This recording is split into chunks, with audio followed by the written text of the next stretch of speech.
जय सनातन धर्म की। प्रिय सनातनियों, आप सभी का स्वागत है हमारे इस कार्यक्रम में। सनातनियों, ऐसा कोई धर्म नहीं जिस धर्म में कोई शास्त्र ग्रंथ ना हो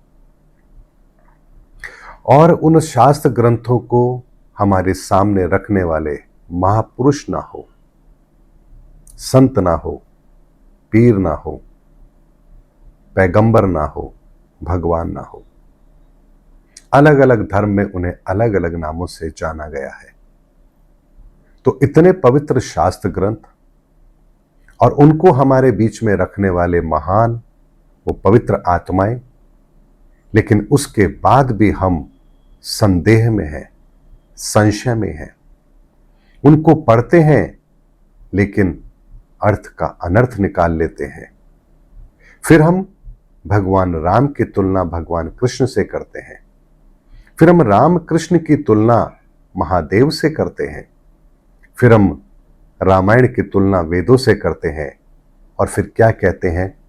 देखिए, वेदों में तो कहीं नहीं लिखा है कि आप भगवान की पूजा करें, फिर आप क्यों कहते हैं कि आप राम की पूजा करें या कृष्ण की पूजा करें?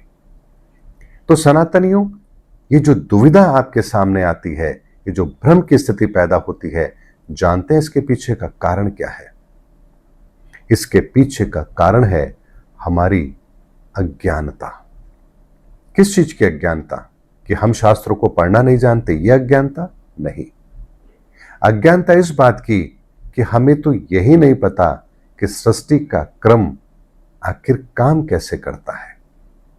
इस बात को ऐसे समझिए कि मान लीजिए यदि आप पढ़ने जाएं, किसी स्कूल में एडमिशन लेने जाएं, आप कहें मुझे 10th क्लास में एडमिशन दे दीजिए, फिर नेक्स्ट ईयर आप 4th क्लास में बैठें, फिर उसके बाद नेक्स्ट ईयर आप 12th क्लास में चले जाएं, फिर आप 3rd क्लास में बैठ के पढ़ें, तो क्या आप अपने आप को शिक्षित कह पाओगे? क्या आप किसी भी तरह की विद्या को प्राप्त कर पाओगे? आप नहीं कर पाओगे। क्यों नहीं कर पाओगे? क्योंकि विद्या को जैसे हासिल करने का एक क्रम है। सर्वप्रथम आपकी उस बाल्य अवस्था के अंदर आपको LKG, फिर उसके बाद UKG, फिर उसके बाद आगे प्रेप, फर्स्ट, सेकंड, इस तरह से करते करते करते आप 12th तक और उसके आगे के पढ़ाई को पूरा करते हैं और तब जाकर के आप अपने आप को शिक्षित कहते हैं। इसी तरह से हमारी भी एक आध्यात्मिक यात्रा है। इस आध्यात्मिक यात्रा को करने के लिए सबसे पहले हमें यह समझना पड़ेगा कि जो धार्मिक शास्त्र ग्रंथ हैं, ये किसी एक समय पर नहीं लिखे गए। हर धार्मिक शास्त्र ग्रंथ के लिखने के का एक समय अलग है और किसी दूसरे धार्मिक शास्त्र ग्रंथ की रचना या तो उससे कई हजार साल पहले हुई है या उसके कई हजार साल बाद हुई है या सैकड़ों साल बाद हुई है। इसीलिए हमें अगर धर्म को समझना है तो उसी क्रम में समझना पड़ेगा जिस क्रम में वो धार्मिक शास्त्र हमारे बीच में रखे गए हैं। तो जहां सबसे पहले हमारे सामने वेद रखे गए, तो जब वेद रखे गए तब ना भगवान राम का जन्म हुआ, ना भगवान कृष्ण का जन्म हुआ। वो वेद हमारे बीच में रखे गए इस संसार को बताने के लिए, इस सृष्टि के निर्माण की क्या प्रक्रिया रही उसको बताने के लिए। तो ऋग्वेद के अंदर 10 मंडल के अंदर हमारी 9 ऊर्जाएं और 10वें के अंदर इन ऊर्जाओं का रूपांतरण होता है, उसका वर्णन है। तो सर्वप्रथम आप ऋग्वेद को पढ़ते हैं। उसके बाद के 3 वेद, यजुर्वेद, सामवेद, अथर्ववेद, यहां सृष्टि के निर्माण के साथ हम कैसे यज्ञ हवन करके उन पवित्र ऊर्जाओं को अपने लिए उपयोगी बना सकते हैं। हमारी सामाजिक व्यवस्था, हर चीज की व्यवस्था कैसे हुई इस धरा पर, उसका वर्णन हमें वेदों में मिलता है। जब उस प्रक्रिया को करते करते अपनाते हुए जब हम आगे बढ़ते हैं, उसके बाद पहला कोई धार्मिक शास्त्र ग्रंथ हमारे बीच में रखा गया ताकि उसकी विशेषता के द्वारा हम ये समझ पाए कि वर्तमान के अंदर हम कहां तक पहुंचे हैं।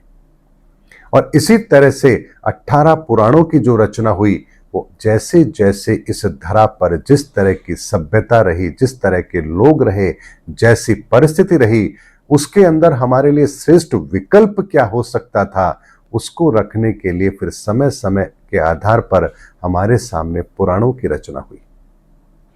तो राम आए तो रामायण हमारे सामने आई, और भगवान कृष्ण आए तो महाभारत और गीता हमारे सामने आई।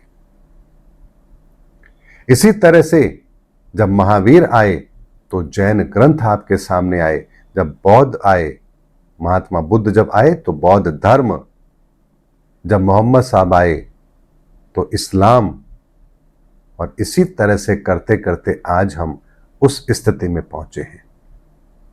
लेकिन सनातन एक बात को समझिए, यदि आप गीता को पढ़ रहे हैं और फिर उसके बाद आप वेदों को पढ़ेंगे, तो आपको वेदों में लिखी हुई बात और गीता में कही हुई बात के बीच में एक विरोधाभास नजर आएगा।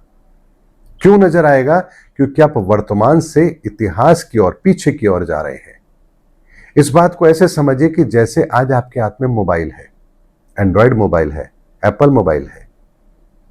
अब आपके सामने एक पेजर रख दिया जाए और कहा जाए देखिए ये यंत्र था, कभी इस तरह से काम आता था, तो आपके मन में एक बात आएगी, अरे इतना बढ़िया मोबाइल है, ये पेजर कौन यूज करता होगा? लेकिन क्या आप नहीं जानते, जब वो पेजर आए थे तब उनको कितना लोगों ने पसंद किया था, क्योंकि वो उस समय की एक अत्यंत आधुनिक तकनीक थी। लेकिन जैसे आप क्रम में आगे बढ़े, आपके पास कीपैड मोबाइल आए, फिर आगे बढ़े, आपके पास स्मार्टफोन आए, और आज आपके पास आधुनिक विज्ञान के द्वारा दिया गया एक स्मार्टफोन आपके हाथ में है। अब हम इससे आगे की प्रक्रिया में जाएंगे। तो ऐसे में यदि आप आज अपने हाथ के एंड्रॉयड फोन को देख करके या एप्पल फोन को देख करके पेजर की तुलना करेंगे, तो आप उसे यूजलेस कहेंगे, अरे ऐसी भी कोई चीज थी। लेकिन सनातनी बात को समझिए, इतिहास यदि पढ़ना है, इतिहास यदि जानना है, धर्म को यदि समझना है, तो आपको आरंभ से ही आरंभ करना होगा। जैसे किसी भाषा को सीखने के लिए आपको सबसे पहले उस भाषा के अल्फाबेट को समझना होता है, उसके बाद फिर आप उस भाषा की गहराई को समझ पाएंगे। इसी तरह से अगर आपको धर्म समझना है तो सबसे पहले शुरुआत वेदों से होगी। लेकिन वेद कोई पढ़ता नहीं है। क्यों नहीं पढ़ता? क्योंकि वेद, उसमें वो रस नहीं है जो रामायण को सुनकर या गीता को सुनकर आता है, क्योंकि वहां निराकार की चर्चा है, वहां सृष्टि के नियम है, वहां इस धरती के आरंभ का वर्णन है, जो हमारी समझ से बहुत दूर है। जैसे किसी भाषा को सीखने के लिए जब आपको एबीसीडी सिखाया जाता है तो बड़ी बोरियत महसूस होती है, ये क्या है। लेकिन जब आप सीख जाते हैं तब आप उस भाषा के अंदर कई चीजों का निर्माण कर सकते हैं, ग्रंथों का निर्माण कर सकते हैं, अपनी बात को बहुत बेहतर तरीके से अभिव्यक्त कर सकते हैं। ठीक इसी तरह से शास्त्र ग्रंथ को यदि पढ़ना है तो क्रमबद्ध पढ़िए। सबसे पहले कौन सा शास्त्र हमें दिया गया, कौन सा ग्रंथ दिया गया, उसके अंदर जो बात कही है उसको बेहतर तरीके से समझिए। फिर उसके बाद कौन सा शास्त्र हमारे जीवन में आया, फिर उसको पढ़िए। फिर उसके बाद उसके अगला जो शास्त्र हमें दिया गया उसको पढ़िए। अगर इस क्रम से आप पढ़ेंगे तो आपको ये पता लगेगा कि हमारी ये जो यात्रा है, हमारे जीवन की जो यात्रा है, विकास की यात्रा है, ये किस तरह से आरंभ हुई है और आज हम वर्तमान में कहां खड़े हैं। इसीलिए सनातनियों एक बात को बड़ी गंभीरता से समझिए, धर्म को भी समझने के लिए आपको विवेक की आवश्यकता है। अन्यथा क्या होगा, हम कुरान की तुलना गीता से करेंगे, गीता की तुलना बाइबल से करेंगे। देखो बाइबल में ये लिखा है, हमारे शास्त्र में ये लिखा है, देखिए देवी भागवत में ये लिखा है, देखिए शिव पुराण में ये लिखा है। और ऐसा ही कुछ लोग कर भी रहे हैं। जो अलग अलग समय, अलग अलग कालखंड में जो ग्रंथ लिखे गए, जिनका संकलन आज मौजूद है, उन चीजों को लेकर के आज बताते हैं, देखिए राम ऐसे हैं, कृष्ण ऐसे हैं और ब्रह्मा विष्णु महेश ऐसे हैं। ये उनका जो तुलनात्मक अध्ययन है, ये बिल्कुल भी ठीक नहीं है। जैसे यदि मान लीजिए आज आपके सामने कोई युवा है और पूरी तरह से दक्षता के साथ आपके सामने खड़ा है, और यदि कोई व्यक्ति कहे भाई साहब आज के 25 साल पहले तो ये मां की गोद में खेलता था, ये क्या देश को संभालेगा, ये क्या राज्य को संभालेगा, तो क्या आपका ये तर्क उचित है? क्योंकि इस बालक की यात्रा होते होते आज वो इस स्थिति में पहुंचा है। इसीलिए धार्मिक शास्त्र ग्रंथों की जो रचना हुई है वो भी एक क्रमबद्ध तरीके से समय समय के आधार पर हुई है।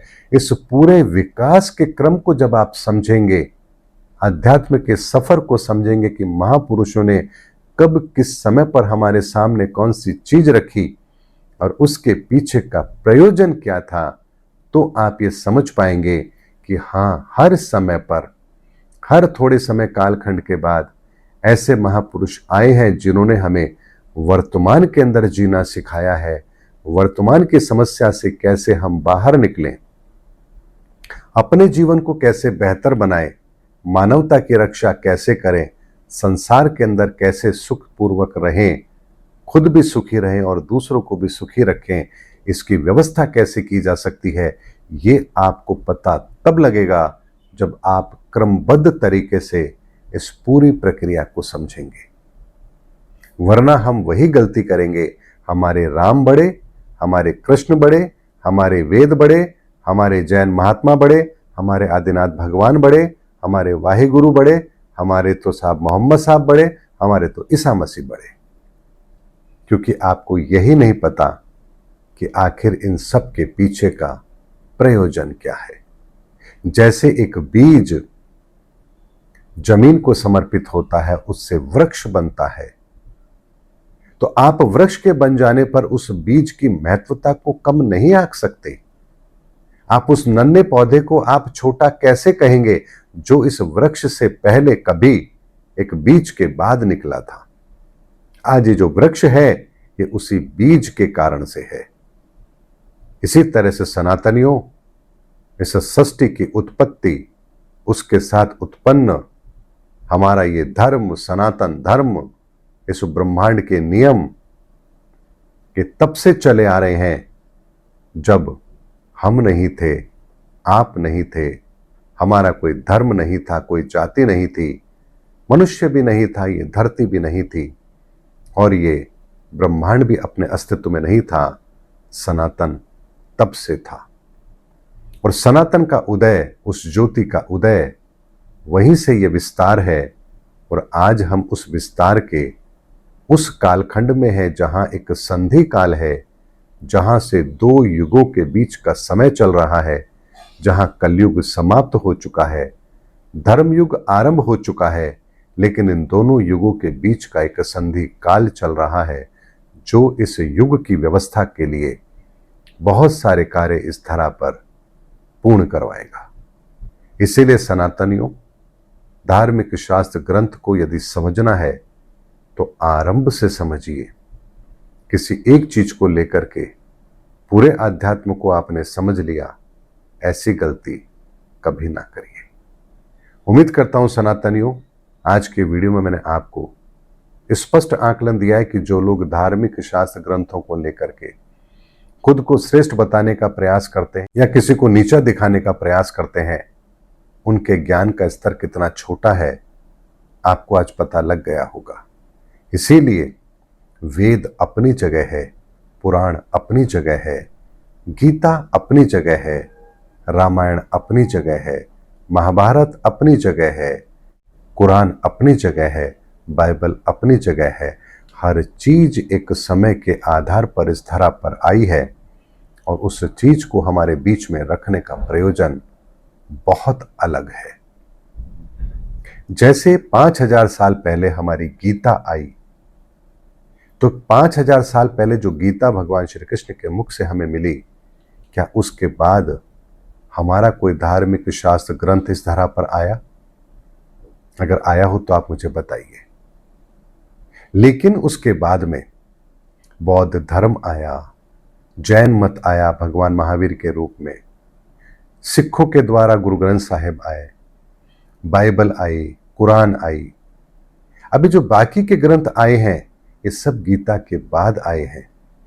तो आप यदि इन वर्तमान के ग्रंथों से आप गीता की तुलना करेंगे तो आप बेईमानी करेंगे, क्योंकि गीता का ज्ञान जो भगवान श्री कृष्ण ने दिया उस संपूर्ण कलयुग के लिए दिया। इसीलिए वर्तमान के अंदर जब धर्मयुग की बात आ रही है, जब धर्मयुग के अंदर हम प्रवेश कर रहे हैं, तो हमें जो शास्त्र दिया जाएगा, हमें जो ग्रंथ दिया जाएगा, उसकी महत्वता ठीक उसी तरह से होगी जैसे गीता की है। इसीलिए सनातनियों, आने वाले समय के अंदर बहुत कुछ इस धरा पर होने वाला है। हमारे तमाम धार्मिक शास्त्र ग्रंथों का एक मर्म, एक तत्व हमारे सामने रखा जाएगा, और वो तत्व ऐसा होगा जिसको जानने समझने के बाद आपको अब तक के सारे धार्मिक शास्त्र ग्रंथ स्वतः ही समझ आ जाएंगे। और इसीलिए मैं आपसे कह रहा हूं कि धर्मयुग का समय है, ये कोई साधारण समय नहीं है। उम्मीद करता हूं सनातनियों, आपके धार्मिक ग्रंथों को लेकर जो आपकी भ्रांतियां हैं उसको मैंने दूर करने का प्रयास किया है। यदि धार्मिक शास्त्र ग्रंथों से आप सत्य को पाना चाहते हैं तो फिर आरंभ से आरंभ कीजिए, वेदों से आरंभ कीजिए, और उसके बाद जो ग्रंथ हमारे सामने रखे हैं उसको उसी क्रम में पढ़ना शुरू कीजिए। पूरी की पूरी प्रक्रिया को जब आप दोहरा लेंगे तब आप समझ पाएंगे कि आध्यात्म क्या है और इन ग्रंथों में छिपा हुआ सत्य क्या है। उसके अतिरिक्त यदि आप पढ़ेंगे तो केवल और केवल भ्रम के बादल पैदा करेंगे। फिर जिसने गीता पढ़ ली उसने हरे रामा हरे कृष्णा एक पंथ बना लिया। जिसने रामायण पढ़ ली वो कथावाचक बन गया, राम कथाएं कर रहा है। जिसने शिव पुराण पढ़ ली वो शिव कथाएं कर रहा है। जिसने देवी भागवत पढ़ ली वो देवी भागवत कथा कर रहा है। और जिसने श्रीमद् भागवत पढ़ ली वो भागवत कथा कर रहा है। लेकिन कोई भी एक दूसरे को कनेक्ट नहीं कर पा रहा कि आखिर भागवत का प्रयोजन क्या है, गीता का प्रयोजन क्या है, रामायण का प्रयोजन क्या है, वेदों का प्रयोजन क्या है। और तभी इन सब के बीच के अंदर आपको एक बहुत बड़ा मतांतर दिखता है, क्योंकि एक धर्म के अंदर भी मानने वाले लोग अपने अलग अलग मतों को लेकर के चलते हैं। और इसीलिए निराकार और साकार, सुन्नी और शिया, दिगंबर और श्वेतांबर, ये जो विभाजन होता है ये उसी कारण होता है क्योंकि हम इस ब्रह्मांड को समझना चाहते ही नहीं हैं। केवल अपने मत के अनुसार जो हमें अच्छा लगे वो करना चाहते हैं। और याद रखिए, प्रकृति के नियम प्रकृति के अनुसार चलते हैं, हमारे अनुसार नहीं चलते हैं। जैसे पहले बचपन आएगा, फिर जवानी, फिर बुढ़ापा। तो आप लाख प्रयास कर लें, पहले जवानी नहीं ला सकते और पहले बुढ़ापा नहीं ला सकते। बचपन बाद में नहीं आ सकता क्योंकि ये ब्रह्मांड का नियम है। इसी तरह से इस ब्रह्मांड के विस्तार का भी एक नियम है, और उन नियम को समझना है तो फिर क्रमबद्ध तरीके से शास्त्रों को पढ़िए तो आपको सत्य समझ आएगा। अन्यथा शास्त्रों को पढ़ने का कोई औचित्य है ही नहीं। मिलेंगे अगले वीडियो के अंदर, तब तक के लिए आप सभी को जय सनातन धर्म की, जय धर्मयुग की, जय सनातन विश्व।